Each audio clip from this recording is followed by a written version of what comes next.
coming to Draíocht seemed like an exciting opportunity, and then when I came to see the gallery, the fact that there is that height potential, I mean, I didn't necessarily have the wall from the get-go, but the height potential was always something that just totally drew me, and that I was definitely going to work with that.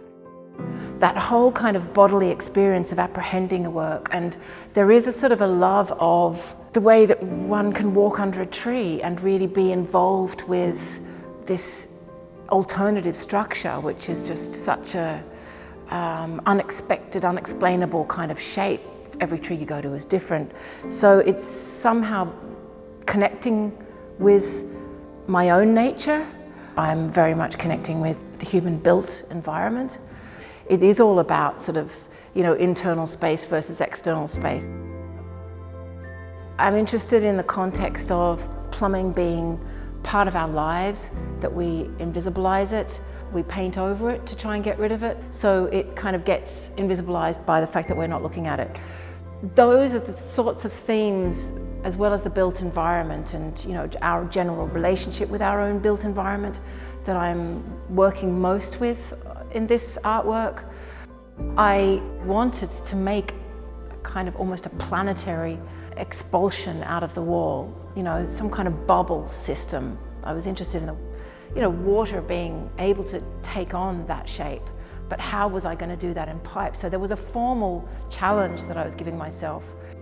Actually, it kind of harks back a little bit to the original name of the exhibition, which is Worlds of Their Own. So, I wanted to kind of come out in arcs. That's another reason why I wanted to use the quolplex, because it kind of does that bending thing it doesn't like doing intricate curves the way that, obviously you can do with copper piping. But how was I going to formally blend that with the kinds of forms that, the wood takes, and what kind of relationship were they going to have with each other? That was all going to be part of the experiment. So when you walk in the gallery now, you actually get the view that I love, which is very anatomical. It's kind of, it's kind of complicated and messy. But then, obviously when you get to stand back, then you can kind of encapsulate it in your whole vision, and it stops being so unwieldy for the viewer. I mean, the materials are part of the narrative. There's branches of trees, there's parts of trees. I'm stripping it back to almost a bone-like sense for the viewer. There's also an element where there's wiring. There's always electricity in my work, because I'm very interested in life and how it has evolved, and electricity is part of what keeps us alive. Our bodies run on approximately 75 megahertz. So I do find that really absolutely fascinating, and so my electricity is really very much alluding to our kind of natural energy that we manufacture in our cellular structure. I always allude to electricity. I don't necessarily connect it to PowerPoints, but this time there is a sound element.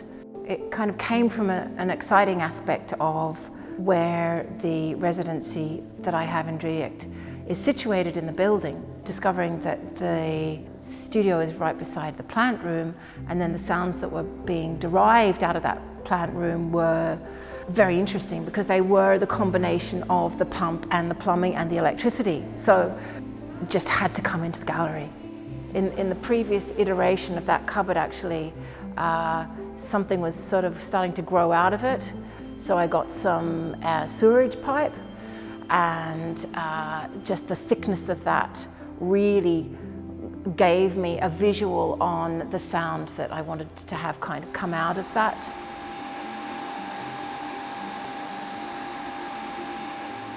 There's only one root system in this artwork, and it's the floor-based piece.